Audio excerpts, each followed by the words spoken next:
दुनिया ने ली राहत की सांस क्योंकि अमेरिका और ईरान के बीच 2 हफ्ते के युद्ध विराम यानी 2 हफ्ते की शांति का ऐलान हो गया है, इस शर्त पर कि स्ट्रेट ऑफ हॉर्मूज खुल जाएगा। मगर बड़ा सवाल दोस्तों, स्ट्रेट ऑफ हॉर्मूज तो युद्ध से पहले खुला हुआ था। यानी कि एक तरह से कहा जा सकता है दोस्तों, युद्ध विराम का ऐलान तो हो गया है, मगर ये डोनाल्ड ट्रंप और नेतन्याहू की बड़ी हार है। डोनाल्ड ट्रंप का मुंह बुरी तरह से काला हो गया है दोस्तों, और एक तरह से कहा जा सकता है कि डोनाल्ड ट्रंप के जाने की उल्टी गिनती शुरू हो गई है। मगर सबसे पहले मैं आपको बताना चाहता हूं दोस्तों, ईरान में किस तरह से राहत है। इस वक्त लोग सड़कों पर उतरे और जश्न मना रहे हैं, औरतें, बच्चे, बुजुर्ग, क्योंकि यह देश लगातार अपनी सरकार के साथ खड़ा रहा। यहां की जनता लगातार अपनी सरकार के साथ खड़ी रही, और इस युद्ध के दौरान जो चला 35 दिन से भी ज्यादा, कभी भी ईरान ने उन रेड लाइंस को पार नहीं किया। इंसानियत के दायरे में वो लगातार इस्राइल और अमेरिका का जवाब देता रहा। मगर सबसे पहले देखा जाए सड़कों पर किस कदर जश्न था। अल्लाह देख सकते हैं।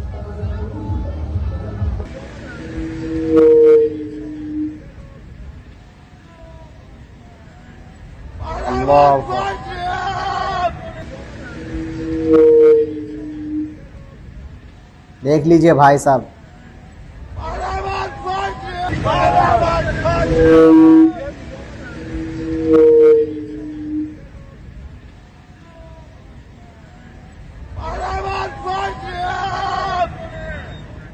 और अब मैं आपको बहुत ही सरल अंदाज में बताना चाहता हूं कि हुआ क्या है।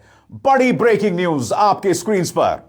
ईरान ने कहा है कि उसने 2 हफ्ते के सीज फायर को मान लिया है और शुक्रवार से पाकिस्तान के इस्लामाबाद में बातचीत शुरू होगी। यह तब हुआ जब ट्रंप ने कहा कि अगर ईरान स्ट्रेट ऑफ हॉर्मूज पूरी तरह खोलने पर राजी होता है तो अमेरिकी हमले रोक देगा। ईरान के विदेश मंत्री ने कहा कि इस अहम समुद्री रास्ते से सुरक्षित आवाजाही 2 हफ्ते तक संभव होगी, जो ईरानी सेना के साथ कोऑर्डिनेशन के जरिए होगी।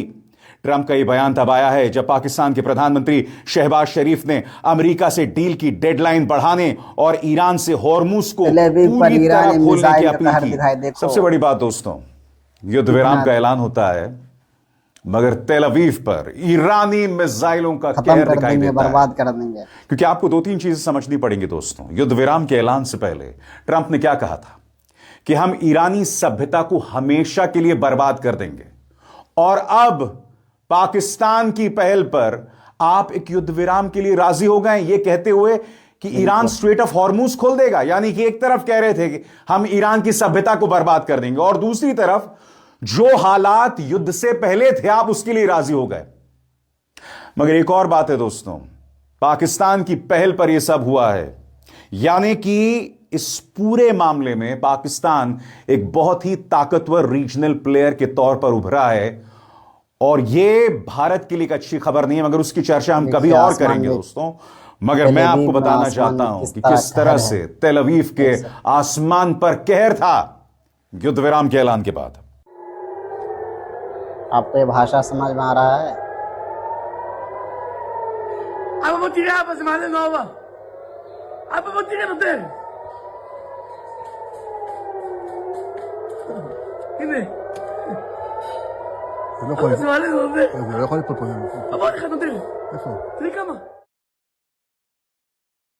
You're watching Al Jazeera. We're bringing you some breaking news that's coming out of the United States. These are lines that are coming from the Reuters news agency. We understand that Donald Trump is quoted as saying that he has agreed to suspend bombing and attack of Iran for a period of 2 weeks. Now, this is following a request that was made by Pakistan's Prime Minister Shehbaz Sharif. और इसका ऐलान, इस युद्ध विराम का ऐलान पाकिस्तानी प्रधानमंत्री शहबाज शरीफ करते हैं। उन्होंने क्या संदेश जारी किया आपकी स्क्रीन पर। पूरी विनम्रता के साथ मैं बताते हुए खुश हूं कि इस्लामिक रिपब्लिक ऑफ ईरान और अमेरिका अपने सहयोगियों के साथ हर जगह, जिसमें लेबनान और अन्य इलाके भी शामिल हैं, तुरंत सीज फायर पर राजी हो गए हैं, जो अभी से लागू है। मैं इस समझदारी भरे कदम का दिल से स्वागत करता हूं और दोनों देशों की लीडरशिप का गहरा आभार व्यक्त करता हूं। साथ ही मैं उनके प्रतिनिधिमंडलों को शुक्रवार 10 अप्रैल 2026 को इस्लामाबाद आने का निमंत्रण देता हूं ताकि सभी विवादों के स्थायी समाधान के लिए आगे बातचीत हो सके। दोनों पक्षों ने काफी समझदारी और संतुलन दिखाया है और पूरी उम्मीद है शांति कि व स्थिरता को आगे बातचीत बढ़ाने से के लिए इंशाअल्लाह सब सकारात्मक तरीके से सामने जुड़े रहे हैं। इंशाअल्लाह। हमें पूरी उम्मीद है कि इस्लामाबाद बातचीत सफल होगी और स्थायी शांति हासिल की जा सकेगी। आने वाले दिनों में और अच्छी खबरें